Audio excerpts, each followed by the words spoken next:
O Jonathan Moraes mandou aqui o pedido de feedback dele na nossa aba de Lives Feedback do Discord para membros e disse o seguinte: E aí, Marco? E aí, chat? Eu queria um direcionamento e apontamentos do que eu poderia melhorar no meu portfólio. Há mais ou menos 2 anos atrás, recebi um feedback seu, da Sula e da Julia Bax. Caraca, tríade, hein? Se não estou enganado, está até gravado no canal. Se foi há 2 anos atrás, pode ser que sim, pode ser que sim. Vocês comentaram que eu estava em um ponto do quase lá. E eu deveria dar mais uma volta na espiral e conseguir alguém para me dirigir. Passei um bom tempo estudando desenho e consegui uma ajuda da Mickey. Ah, abandonou 3 aqui pra ir pra Mickey, hein? Que beleza, hein, Sula? Ô, Júlia, ó. Perdemos e ele foi lá pra assistir a Mickey, ó. Beleza, hein? Legal, hein, Jonathan? Que bom que você voltou pra sua casa, né? O bom filho a casa torna, né? Assim que fala. Pediu ajuda da Mickey, agora vem voltar pedindo minha ajuda? Que papo é esse, cara? Você tá achando que você tá onde? Tô brincando, vamos lá, continuar. Conheçam as lives da Mickey também, tô brincando, a gente é amigo. Como Art Director de um projeto que me rendeu um freela de 7 meses. Valeu a pena, hein, mano, na moral. Na moral, acho que valeu a pena você me largar e ir lá pra Mickey. Que bom pra você. Legal, legal. Gostaria de saber o que mais eu posso melhorar, pois os meus olhos já estão meio viciados nessas imagens e talvez eu não esteja conseguindo enxergar os meus erros. Essa ilustração foi uma das que eu tive que fazer no freela. Obrigado desde já, abraços. E ele mandou aqui o portfólio dele, Jonathan Moraes. Eu lembro. Nossa, você deu uma limpada boa no portfólio, hein? Eu lembro que eu falei pra você tirar, tipo, metade das peças do seu portfólio, né? Foi um feedback bem complexo, bem difícil, mas eu fico muito feliz que deu certo esse freela, que, porra... Eu lembro que você tava a ponto de ir bala, né, cara? A ponto de dar uma desistida, né? Se eu não tô enganado. Marco, pai ausente, ciumento... Eu sou... Você tá falando de mim ou do meu pai? Porque meu pai também chama isso aí e também é ausente, mas... No caso, ciumento, você deve estar falando de mim. Ausente eu não sou, filha. Tô aqui há 2 anos postando vídeo todo dia pra vocês. Fazendo live toda semana. Você me respeite, mocinha. Não tenho nada contra a amiga da Sim. Não, é verdade. Eu sou amigo da Mickey. Eu dirigi ela em várias peças também. Então sigam a Mickey. Vai estar o link na descrição. Pô, pai ausente é foda. Eu não sou. Eu tô aqui, ó. Presente. Eu lembro dessa arte aqui. A Gariba pediu ban. A Carol pediu ban. Carol, seu desejo, infelizmente, não vai acontecer porque a gente precisa treinar a Laís pra ela tá fazendo live daqui 2 anos pra participar, pra fazer live pra campanha. Então, infelizmente, ela não será banida, tá? Ó, você é o melhor pai do mundo. Calma, calma. A gente vai treinar a Laís aí, vamos treinar ela pra fazer live, então ela não pode ser banida, infelizmente. Vamos lá. Ah, será que foi esse? Essa arte que a Mickey dirigiu, ó.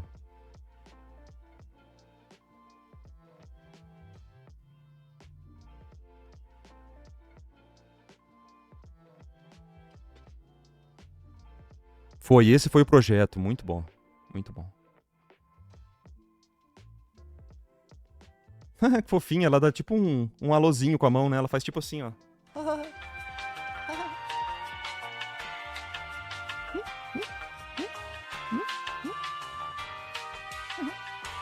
Tá, foco. Eu não sei se eu entendi muito o workflow dessa peça, de tipo...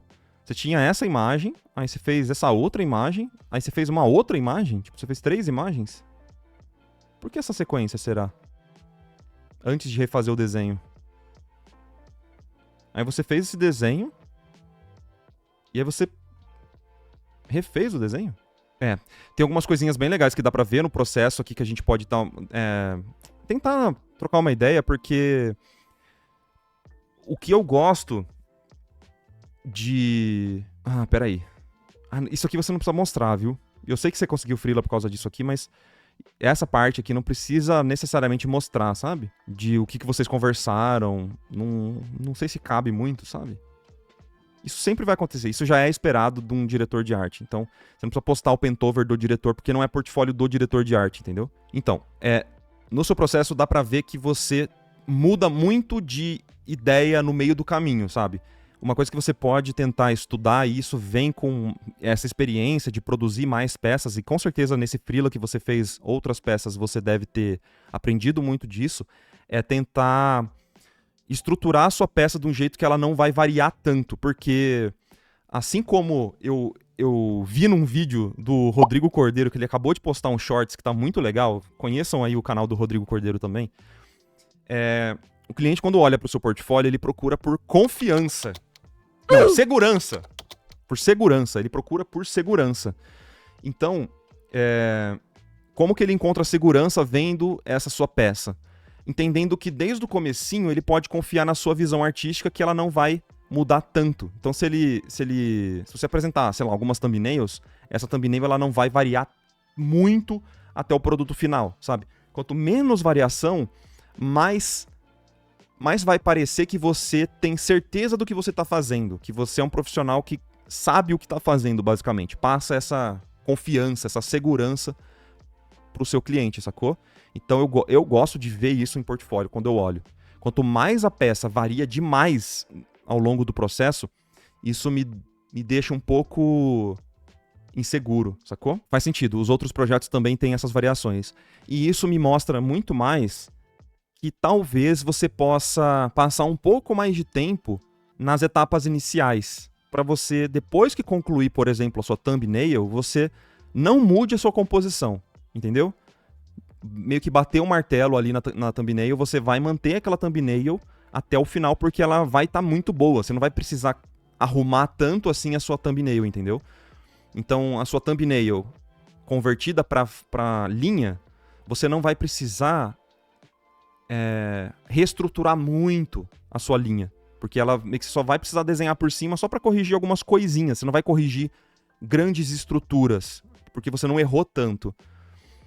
Quanto mais tempo você passar no seu desenho, e arrumando e deixando esse desenho bem certinho, mais são as chances de você não ter que arrumar ele no render, porque o render, você, teoricamente, não tem que ficar arrumando problema de perspectiva, problema de falta de uso de referência, problemas que são coisas de desenho mesmo. Se você passou um tempo na etapa de desenho, na etapa de linha, aquilo tem que estar certo.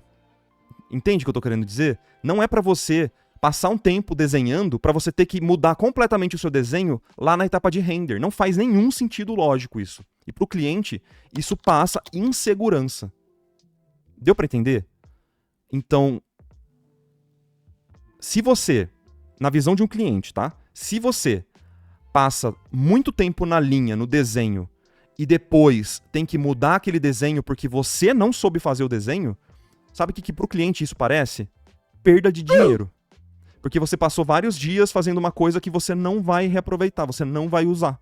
Então são algumas diárias que você vai ser pago que vão ser descartadas. Então, na visão de um contratante, isso é péssimo. Entendeu? Porque não deveria ter muita oscilação ao longo do seu processo de ilustração. É claro que se a mudança for uma mudança de pedido do cliente, do pedido de diretor de arte e tal, isso é esperado. Isso é esperado pelo seu cliente. Mas num portfólio onde você imaginou a peça e você criou essa peça para o seu portfólio, por que você teve tanta mudança assim? Entendeu? Então, quando vocês forem montar peça de portfólio, tenta ter isso em mente. Você tem que passar, como o Rodrigo Cordeiro diz, você tem que passar segurança para o seu cliente. Pensa nisso quando vocês estiverem montando o seu portfólio, as suas próximas peças, Jonathan. Tenta trabalhar com mais calma nessas etapas iniciais para não ter tanta oscilação lá para frente, porque dá para ver a imagem oscilando muito. E a última coisa que eu queria falar sobre render. Eu queria muito que você, quando estivesse iniciando a sua pintura, que você tivesse bem definido na etapa de valores. Qual é a sua fonte de luz principal? Porque você está carregando um pequeno problema que já, desde as outras imagens, que é o tal do overmodeling. Muito cuidado com o overmodeling. Parece que você renderiza todas as partes da sua peça. Tipo, você renderiza tanto as áreas de luz quanto as áreas de sombra. Então, tudo fica renderizado. Já melhorou bastante, mas eu ainda sinto resquício daquele feedback que eu te dei anteriormente, tá? Por exemplo, no braço dessa personagem, eu sinto que a gente tem luzes para todos os lados. E, na verdade, acho que para essas splashes, para essas artes super renderizadas, é legal que você não varie tanto, você não crie tantos pontos de atenção, sabe? Quando tudo tá chamando atenção, meio que nada vai chamar atenção. Então você perde um pouco a hierarquia de valor da sua peça. Se você olhar isso aqui em escala de cinza, você vai ver que ainda tem muita oscilação. De novo, já melhorou das outras peças, mas ainda tem muita oscilação de contrastes em todos os lugares, especialmente aqui nessa luva, nessa parte das costas, nessa parte aqui, ó, toda essa região tem muito contraste e faz com que a gente perca a hierarquia da leitura dessa peça, né? A hierarquia de valores. Então, para onde eu devo olhar primeiro? É para corrente? É para mão? É para calça dela? É pro cotovelo dela, para esse drapeado do tecido? É pro rosto? É importante que você, na etapa de valores, crie essa regra para sua peça, tipo, para sua imagem. Para onde que a pessoa tem que olhar primeiro? Depois ela vai olhar para onde? Cria isso. Porque se fosse, por exemplo, para as pessoas olharem pro rosto da personagem e depois para a corrente, ou sei lá, se a corrente era para ser um certo elemento principal da sua peça, em questão de valor, percebe que você colocou tipo um contraste muito grande em toda essa área aqui de trás da corrente, ó. Toda essa parte está muito contrastada, mas essa parte da frente da corrente já não está tão contrastada.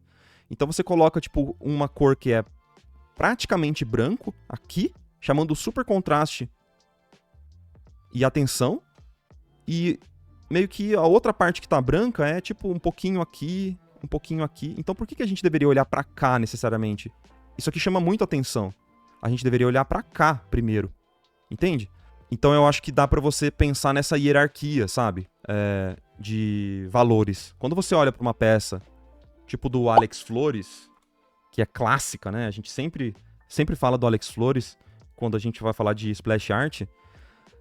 Dá pra perceber sempre essa hierarquia. Ele vai brilhar, ele vai fazer as coisas brilhar apenas nos pontos importantes da peça. Então, olha como ele traz o brilho pra cá, aqui e aqui.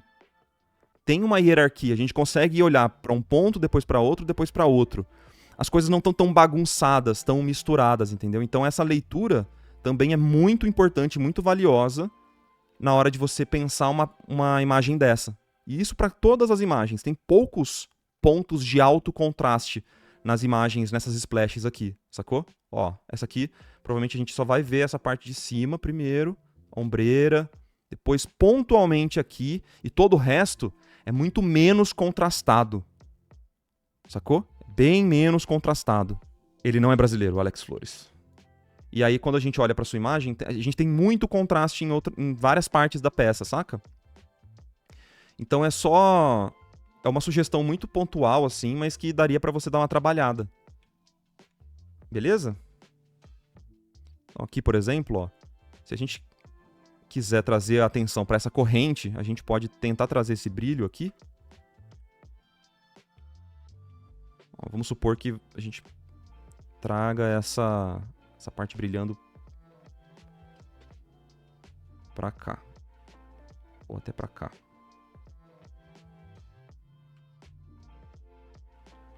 E isso chama muito atenção, né? Sempre que você coloca esses altos contrastes, tipo coisas muito próximas do branco e tal, as pessoas vão olhar pra lá inevitavelmente. Ó, então eu vou assumir que você quer que as pessoas olhem pra cá. Então a gente pode diminuir um pouquinho o contraste dessa parte de trás. Ó, em questão de valor mesmo.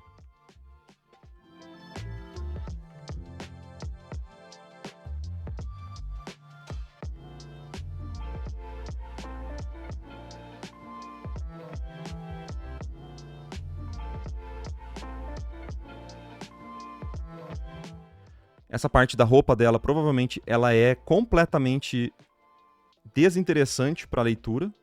Então a gente pode tirar muito contraste daqui.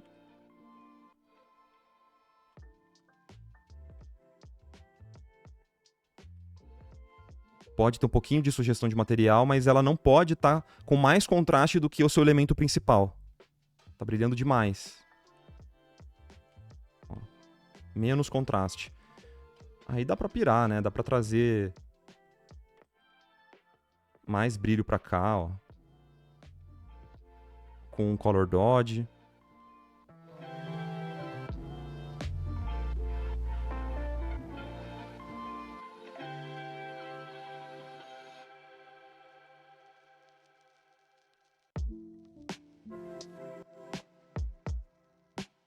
Ó, uma diferença de leitura bem simples, ó. Olha como o nosso olhar muda automaticamente quando a gente faz isso. Sacou que não tem necessidade de estar brilhando tanto aqui? Eu sei que você quis deixar o aspecto de metalizado, mas pensa primeiro na leitura. Eu acho que é muito importante nessas peças a questão da leitura. Sacou? E isso para todas as outras partes da peça. Tá? A gente pode ter, por exemplo, elencado o rosto da personagem, a arma dela e a lua. 3 elementos, no máximo, vai. 3 elementos, no máximo, estourando, você vai querer chamar a atenção. Então, todo o resto precisa de menos contraste, menos informação. Você já... Eu vou ser bem repetitivo, tá? Você já melhorou muito isso. Melhorou bastante essa relação das coisas e de contraste comparado com as suas peças antigas. Já melhorou muito. Eu tô muito orgulhoso e muito contente de ver que você tá evoluindo. Mas é uma coisa que dá pra ainda continuar estudando, beleza? Ó, toda a manga da blusa dela tá chamando muito a atenção.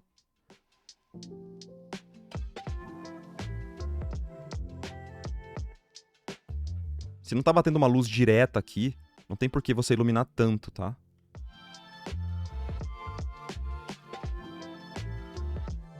Dá pra criar uma separação de valores, mas dá pra fazer isso de outras formas.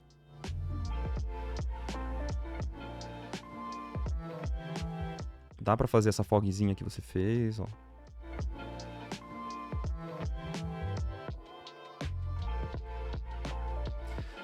No caso de valores, a gente tem que tomar muito cuidado com esses contrastes excessivos. Sempre verificar a sua peça em escala de cinza ajuda bastante. Eu tenho um vídeo que ensina a fazer isso no Windows, tá? Em alguns editores de imagem, tipo esse do Photoshop aqui, Ctrl Y faz com que você também possa configurar esse modo de escala de cinza. É muito importante você verificar a sua peça em escala de cinza sempre que possível, tá? Em questão de leitura, ó. Ó como a gente traz a leitura pra cá. Mais pra direita. Entendeu? Eu acho que é mais esse o pensamento. Eu pintei sem muitas cores, né? Mas acho que já dá pra sacar bastante essa questão da leitura, né? Aqui também daria pra trazer um pouco desse brilho. Ó, e aí a gente volta aos pouquinhos. Mas nunca próximo do branco 100%. O branco 100% vai ficar no ponto mais chamativo que você quer da sua peça, entendeu?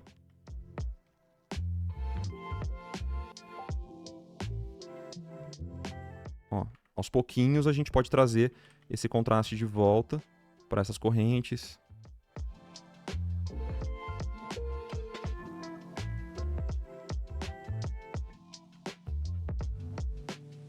Isso é fundamento de composição? O Pedro perguntou. Isso é fundamento de composição e de valores. São 2 fundamentos juntos.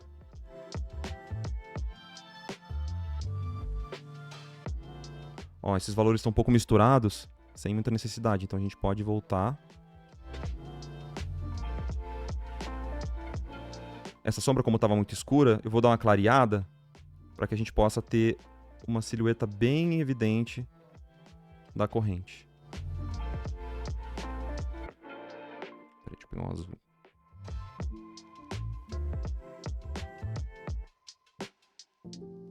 E aí a gente trabalha nesses espaços negativos para fazer eles voltarem um pouquinho, né, a aparecer.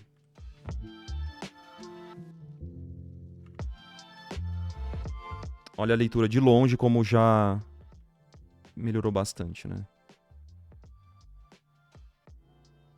Sacou? Então, isso não é uma coisa para você resolver no render, é o que eu estava comentando. Isso é uma coisa que é para você resolver na etapa de composição de valores. na etapa de thumbnail, provavelmente. Então, quando você cria a sua thumbnail, é importante elencar essa hierarquia de leitura e já estabelecer a relação de valores. Então, o que seria essa relação de valores? A arma vai ser o ponto mais claro da minha imagem. Nada vai ser tão claro quanto a arma. Isso você tem que carregar até o final da sua peça. Isso é super importante, tá? E também vai dar essa confiança que a gente estava falando, essa segurança para o seu cliente de que você não resolve as coisas de improviso, que você consegue ter um planejamento da peça e ir mostrando para esse cliente aos pouquinhos o que você pretende fazer na etapa de pintura, tá? Na sua ilustração. Tá bom? E como saber se a sua decisão inicial não tá errada? Aí, Caio. Aí, meu amigo. Autoconfiança.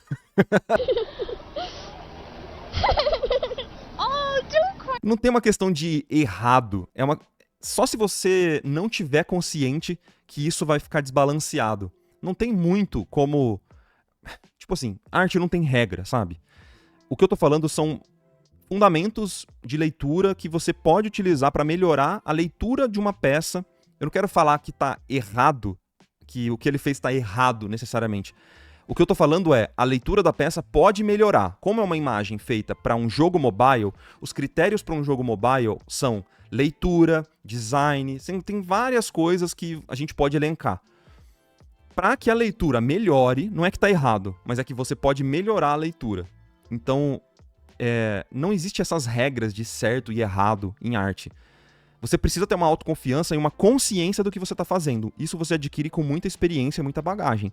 Não tem como eu falar que você vai estar fazendo certo ou fazendo errado. Se alguém está falando que você está fazendo alguma coisa errado, essa pessoa provavelmente está cagando regra, entendeu? Porque sempre vai ter uma exceção à regra. Então não tem essa. Sempre você pode trazer uma exceção que vai, por exemplo, dizer pra pessoa que não, ó, tipo isso aqui que você falou que não pode fazer desse jeito, tem esse artista que é muito bom e que faz desse jeito. E aí? Então o que eu tô falando é simplesmente uma forma de melhorar a leitura, porque eu sei que isso é importante para, por exemplo, splash art que vai ser jogada em computador, vai ser vista pequenininha no computador, ou vai ser para um jogo mobile, de jogo de celular, né? Que vai ter que ser visto muito menor ainda. Então, esses são os meus critérios para dar feedback, tá? Para dar esses feedbacks. Então, quando agora falando no mercado, quando eu dirijo uma peça, quando eu tô fazendo a parte de lead de uma ilustração, eu sempre vou ter que levar em consideração o contexto daquela imagem. Para que ela está sendo feita? Qual é o propósito dela? Ela vai ser uma splash art? Ela vai ser uma loading screen? Ela vai ser uma ilustração para mídia social? Isso vai me dizer o quão renderizada ela vai ser, como a composição deve se portar, qual é o tamanho do personagem na composição, qual é o corte que ela vai ter que ter, diversos cortes. Vai ter um monte de variável, entendeu? Então,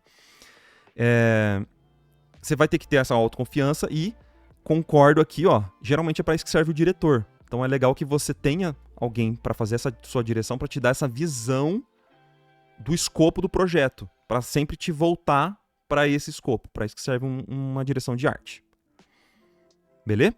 Entendi, ainda tenho dificuldade de entender que em arte não tem receitinha. Tem uns macetes. Tem macete, claro que tem macete. Mas se você tá ouvindo alguém falando que você tá fazendo errado, certo e errado, manda essa pessoa vir falar comigo, beleza?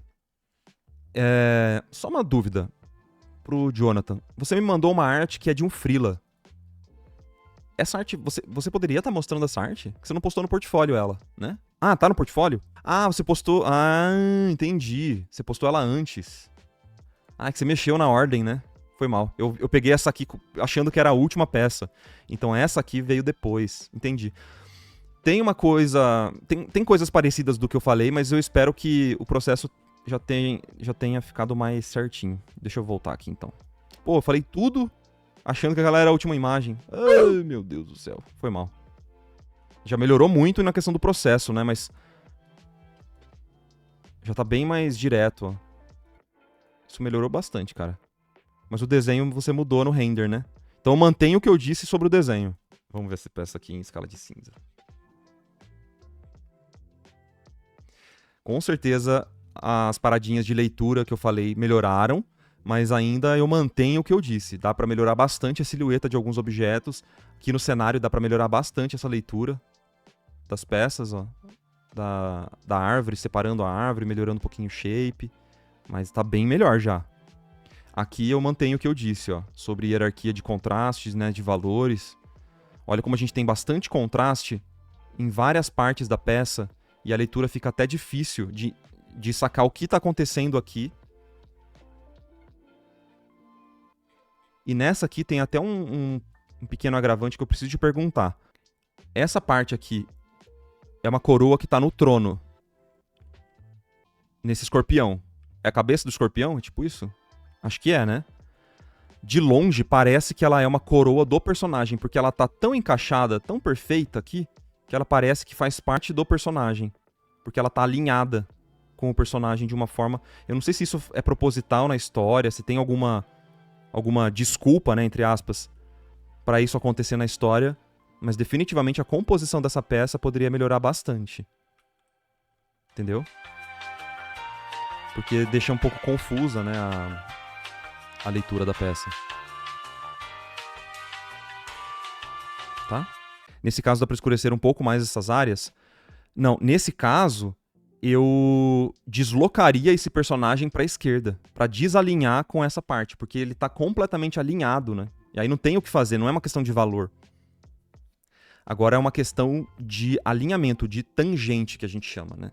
Quando você coloca uma informação posicionada de uma forma que ela passa uma outra mensagem que não era a sua mensagem inicial. Você não queria passar aquela mensagem, você fez sem querer, digamos assim. Então é uma questão de composição, tá bom?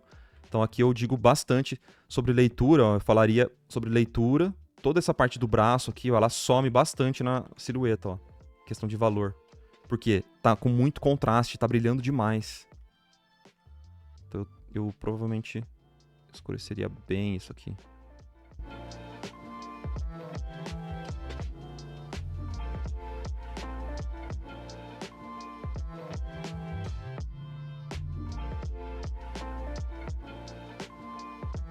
E aqui provavelmente eu colocaria uma fogzinha. Para que a gente tenha uma leitura melhor desse braço. Ó. Por que tá brilhando tanto aqui? A gente tem que sempre se perguntar isso. Não é porque é metal que vai brilhar muito, sabe? Dessa forma.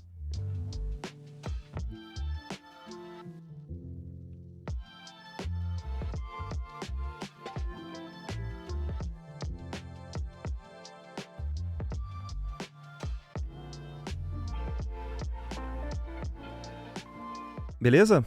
Muito cuidado com esses valores, super.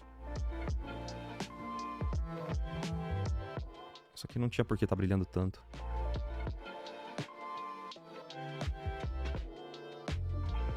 Mais calma aí nesses contrastes, mais calma. Faz uns estudos também, cara, de natureza, sabe? Você vai ver que na natureza não existe tanto contraste assim quanto a gente imagina. São duas coisas que a gente geralmente entende errado sobre a natureza. A gente geralmente acha que a natureza é muito mais contrastada do que parece. E, na verdade, sei lá, a cena mais contrastada que eu consigo imaginar agora seria um dia chuvoso com luzes muito fortes, meio neon, assim. Seria o dia... uma iluminação muito propícia para você ter bastante contraste. Fora isso, você não vai colocar tanto contraste assim. E... a gente sempre acha que a natureza é muito mais saturada do que ela realmente é. No geral, a natureza não é tão saturada assim, sacou? Não é tanto contraste, tanta saturação. Então, se você fizer uns estudos de natureza morta, de estudo de observação mesmo, olhando pra natureza, não olhando pra uma foto, tá? Não olha pra uma foto, olha pra natureza e faça um estudo. Você vai perceber que a gente pode usar bem menos contraste e a pintura vai ficar melhor. Beleza? Então... da hora. Desculpa não ter visto as suas imagens mais novas, mas acho que agora no finalzinho deu pra ver que ainda vale a pena seguir as coisas que eu falei. E de qualquer forma, as pessoas que estavam aí também acho que devem ter aproveitado um pouquinho do que eu comentei. Valeu? Parabéns, cara. E parabéns pelas suas conquistas também. Fico feliz, viu? Feliz de saber que tá tudo certo. Marco, por que não usar uma foto? Porque foto você vai passar por muito processamento e distorção de lente e sensor para que você chegue ali no produto final. Então, você não quer essas distorções acontecendo previamente. Então ela já vai fazer muitos... Tipo, a câmera vai fazer já muita filtragem dessa natureza, vai transformar ela para você chegar ali numa composição bidimensional para você. E se você tirar ainda com o celular, você... Primeiro, muitas pessoas nem sabem qual é a lente que está sendo utilizada, então você não sabe qual é a distorção, só vai ter uma distorção absurda, geralmente de grande angular, né? Difícil você ter uma tele numa lente, ou uma lente próxima do que seria o nosso olhar, muito difícil. E o processamento daquele celular vai contar muito mais do que o próprio sensor. Então muitas das fotos, elas são, cara, muito artificiais, porque elas colocam o famoso HDR, exagera no HDR, né, que seria o High Dynamic Range. Pega ali e coloca muito contraste na luz e muito contraste na sombra. Por isso que você tira a foto, às vezes, sei lá, num contraluz, e você vai tirar uma selfie num contraluz, e você tá iluminado. Por que isso? Porque aquilo é um pós-processamento. Uma foto natural, como as pessoas te olhariam num contraluz, ela não enxergaria direito os detalhes da sombra. Você vai tirar essa selfie, às vezes pode até demorar um pouquinho, porque o celular tira, digamos, 3 fotos. Tira uma foto com uma exposição muito alta, uma exposição muito baixa e uma exposição normal e mescla essas 3 fotos e tudo isso em milissegundos.